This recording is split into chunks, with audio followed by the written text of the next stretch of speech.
Assalamualaikum warahmatullahi wabarakatuh. Alhamdulillahirabbil alamin. Allahumma sholli ala Muhammad wa ala alihi washabbihi.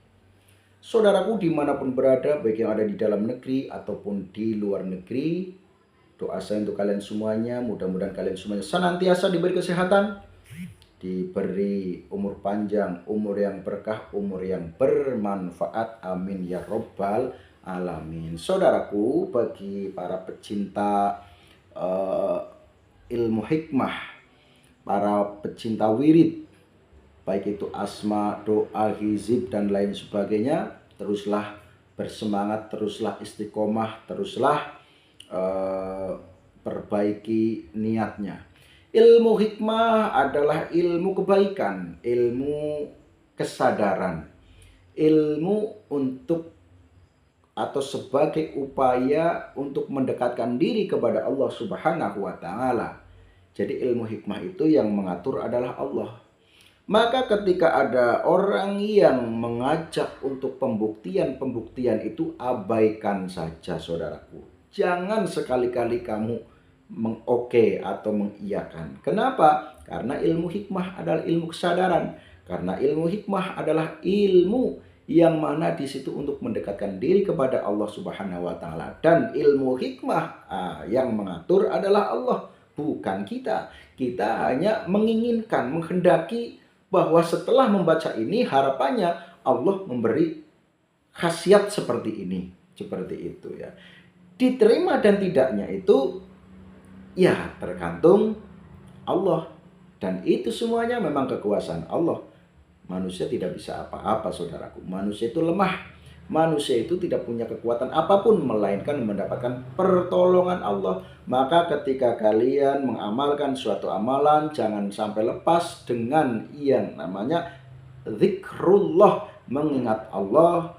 Dan kita selalu memohonnya kepada Allah, bukan kepada jin ataupun jun, bukan kepada dokter, bukan kepada kiai, bukan kepada dukun, bukan kepada pendekar, bukan kepada siapapun, kecuali kepada Allah. Jadi memintanya kepada Allah. Seperti itu saja saudaraku.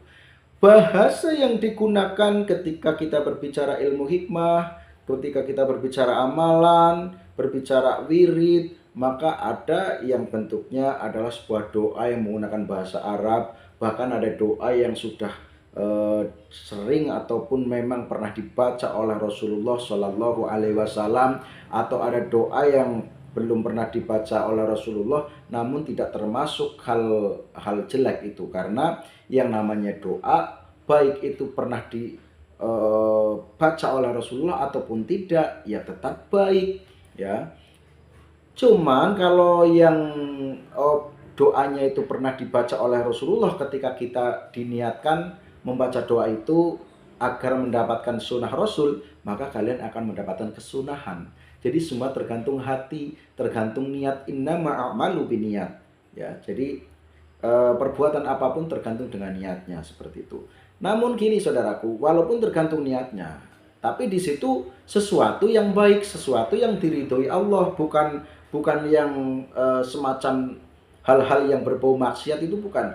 Jadi sesuatu yang baik, ya, sesuatu yang diridhoi oleh Allah, ketika diniatkan di dalam hati, diniati untuk kebaikan, maka sesuatu itu semuanya nanti akan mendapatkan kebaikan. Asalkan sesuatu itu ya memang yang tidak dilarang oleh Allah, seperti itu ya saudaraku. Nah, jadi jangan terpancing dengan itu fitnah karena tidak pernah dibaca Rasul, itu fitnah karena tidak ada di zaman Rasul. Tidak usah terpancing dengan itu saudaraku. Ingat, kita bukan Rasul, kita bukan Nabi, kita hanya mencontoh Nabi. Dan saya yakin manusia biasa itu tidak akan bisa persis seperti Rasulullah, tidak mungkin. Paling hanya beberapa hal yang bisa ditiru oleh kita.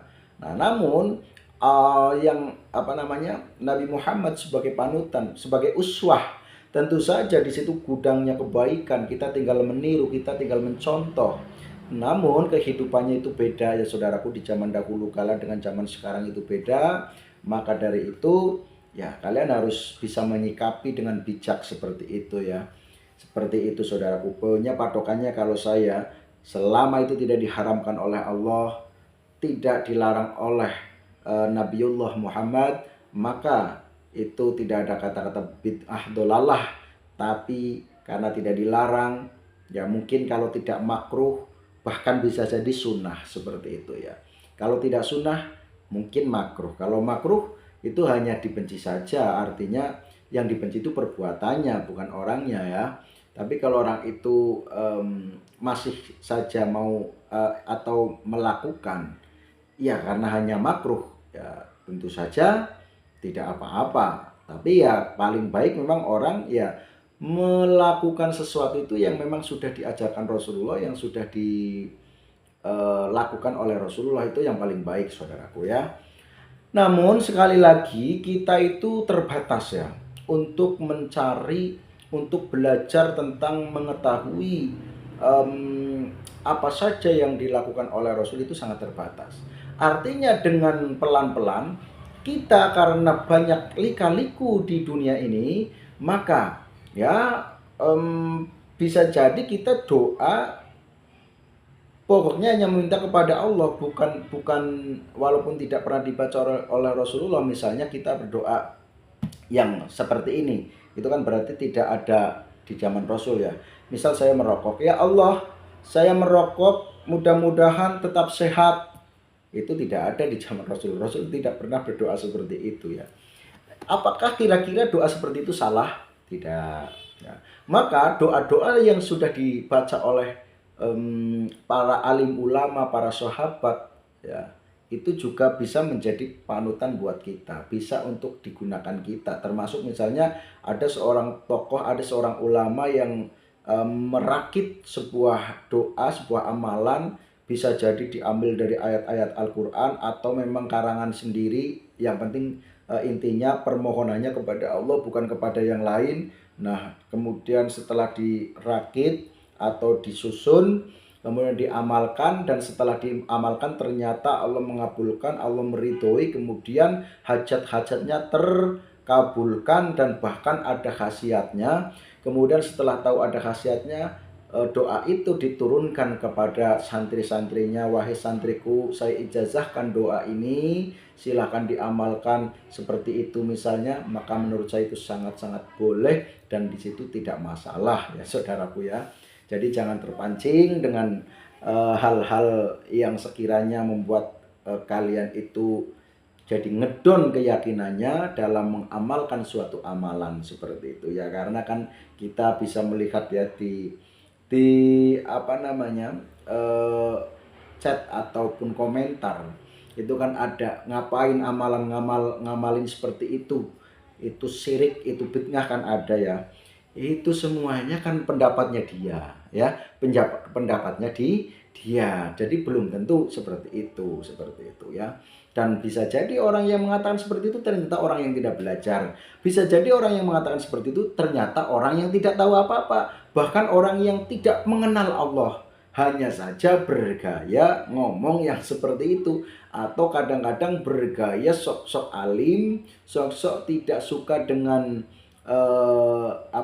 hal-hal yang bid'ah, tapi ternyata dia lebih dari bid'ah. Karena bisa jadi orang itu suka hal-hal yang dilarang oleh Allah, bisa jadi. Karena saya pernah ngecek ketika ada orang yang komentarnya jelek, kotor, saya cek ternyata dia punya channelnya, coba saudaraku, lebih ngeri daripada apa yang saya lakukan seperti itu. Jadi nggak usah terpancing.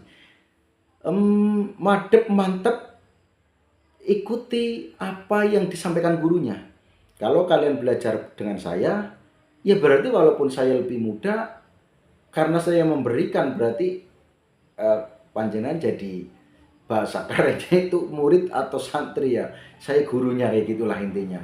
Tapi itu kan hanya bahasa, ya hanya bahasa itu loh. Ya karena yang memberi sesuatu, yang memberi ilmu ya maka dinamakan guru.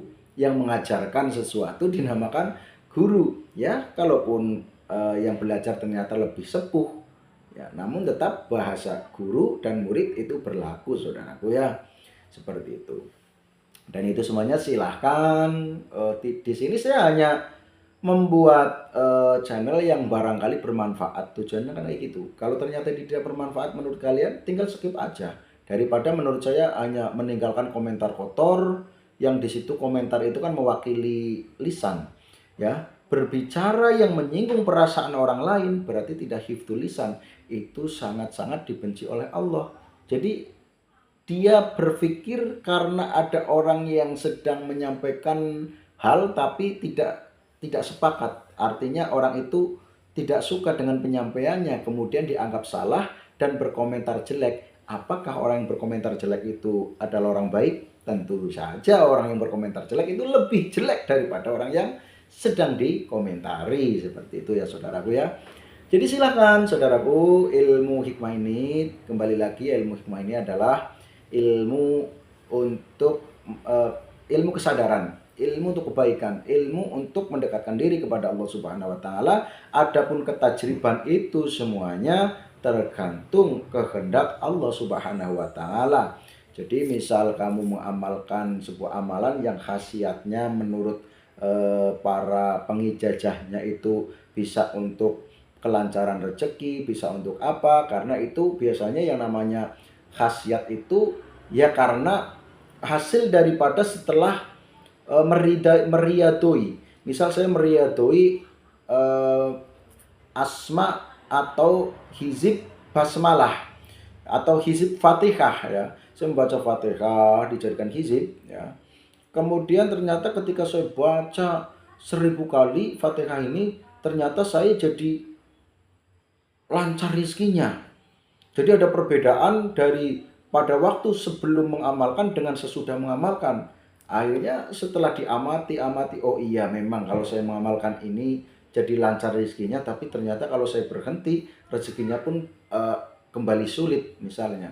Akhirnya di situ dikatakan bahwa ini adalah sebuah khasiat. Jadi ketika kamu membaca Fatihah 1000 kali rezekinya jadi lancar. Nah, yang dimaksud khasiat sebetulnya seperti itu saudaraku ya.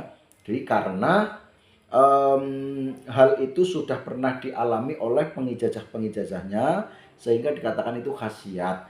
Namun khasiat yang sudah dirasakan oleh pengijazah-pengijazahnya belum tentu bisa dirasakan oleh kalian. Makanya ikuti saja, mudah-mudahan bisa seperti orang-orang yang mengijazahkan khasiatnya, seperti itu ya. Contohnya misalnya gini saudaraku. Ketika saya mengamalkan asma cemeti amar rasuli, saya justru yang mengijazahi ya. Saya hanya ketika ada orang kesurupan, ketika saya bacakan ruqyah itu sembuhnya kok lama, sabar berhari-hari. Tapi ketika saya membacakan atau ada orang kesurupan, saya gunakan asma cemeti. Asma cemeti hanya bahasa loh guys, hanya bahasa saja sebetulnya ya. Enggak masalah mau dikatakan ini asma cemeti, asma apa petir, keris petir dan lain sebagainya, itu hanya bahasa ya. Intinya ya asmanya yang dibaca seperti ini misalnya. Ketika saya membacakan asma ini kok ternyata itu selalu sembuh. Ya tentu saja atas izin Allah, bukan karena kehebatan saya ataupun kehebatan asmanya, bukan, tapi pada intinya ketika dibacakan itu lebih cepat sembuhnya.